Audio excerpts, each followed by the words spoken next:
नमस्कार बंधुरा आज के आमी तोमादेर साथे आलोचना करब central sector national income merit scholarship examination निये। ओके এই স্কলারশিপটি কিন্তু কেবলমাত্র ক্লাস 8 এর ছাত্রছাত্রীদের জন্য। সুতরাং তোমরা যারা ক্লাস 8 এ পড়ছো কেবলমাত্র তারাই এই ফর্মটি ফিল আপ করতে পারবে।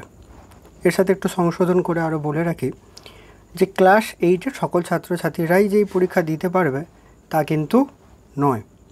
কারা কারা দিতে পারবে আর কারা পারবে না সেটা আসছে একটু পরে বলছি। তার আগে আরও কয়েকটি গুরুত্বপূর্ণ তথ্য আগে দেখে নিই। চলো, পরীক্ষাটা কবে হচ্ছে না, পরীক্ষাটা হচ্ছে 21শে ডিসেম্বর 2025। আবারও বলছি 21শে ডিসেম্বর 2025। অ্যাপ্লিকেশান কিন্তু শুরু হয়ে গেছে, চলবে 9 সেপ্টেম্বর 2025 পর্যন্ত। 9 সেপ্টেম্বর 2025 পর্যন্ত। তাহলে ফর্ম ফিল আপের লাস্ট ডেট 9 সেপ্টেম্বর 2025। এরপর আমরা আসবো ক্লাস 8 এর কোন কোন ছাত্রছাত্রীরা এই পরীক্ষাটি দিতে পারবে।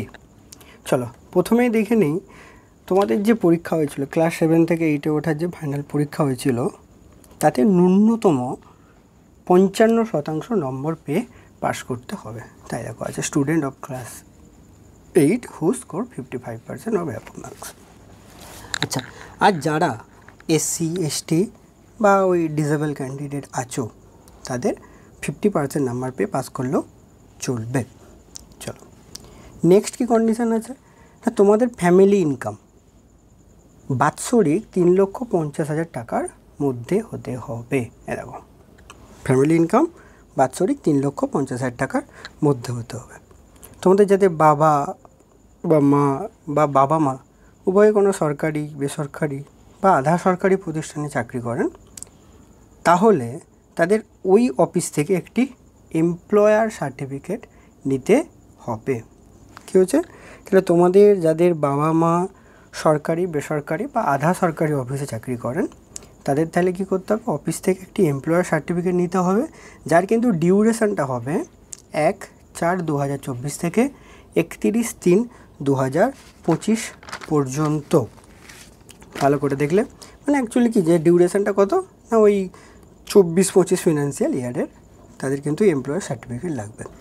আর যাদের বাবা মা এই ধরনের কোনো চাকরি করে না বা যুক্ত নয় তারা কি করবে না, তারা যদি রুরাল এরিয়ার সাথে থাকো বা রুরাল এরিয়াতে থাকো তাহলে তারা কি করবে, বিডিও অফিস থেকে একটা ইনকাম সার্টিফিকেট বের করে দেবে। আর যারা মিউনিসিপ্যালিটিতে আছো তারা কর্পোরেশন থেকে এক্সিকিউটিভ অফিসারের থেকে একটা সার্টিফিকেট নিলেই হবে। আচ্ছা, এখানে এনারা আরও বলেছে যে গ্রুপ এ অফিসার বা গ্রুপ এ গেজেটেড অফিসার হলেও চলবে। ওকে চলো নেক্সট আরও একটা কন্ডিশন কিন্তু এনারা এখানে বলেছে। কি বলেছে না, জাস্ট যারা কেন্দ্রীয় বিদ্যালয়ে পড়ছো বা জওহর নবোদয়ে পড়ছো বা প্রাইভেট স্কুলে পড়ছো তারা কিন্তু এই স্কলারশিপটা পাবে না, অ্যাপ্লাই করতে পারবে না। যারা কেবলমাত্র সরকারি স্কুলে বা ওই গভর্নমেন্ট স্পন্সার যে স্কুলগুলো তাতে পড়ছো তারা কিন্তু অবশ্যই এটা পারবে করতে। তাহলে প্রাইভেট স্কুলে যারা পড়ছো তারা কিন্তু এটা পাবে না। যারা একমাত্র গভর্নমেন্ট স্কুলে বা গভর্নমেন্ট স্পন্সার স্কুলে পড়ছো তারাই আবেদনটা করতে পারবে। তাহলে বোঝা গেল।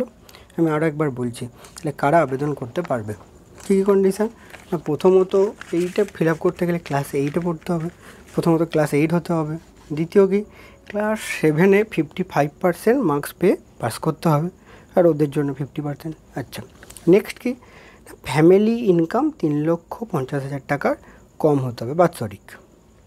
আর কি না গভর্নমেন্ট বা গভর্নমেন্ট স্পন্সার স্কুল হতে হবে। ওকে এগুলো হচ্ছে প্রধান পয়েন্ট। সাথে কি আছে না, সাথে কি আর লাগবে, স্টুডেন্টের ব্যাঙ্ক অ্যাকাউন্ট। দেখো এখানে দিয়েছে অ্যাকাউন্ট, ব্যাঙ্ক অ্যাকাউন্ট লাগবে, সেটা করে নেবে। আর কি লাগবে না, ফর্ম ফিল আপের সময় তোমাদের একটা 3.5 x 4.5 সেন্টিমিটারের একটা ছবি লাগবে যেটা ব্যাকগ্রাউন্ড সাদা। বোঝা গেল। আচ্ছা তোমরা ইনকাম সার্টিফিকেটটা বের করো।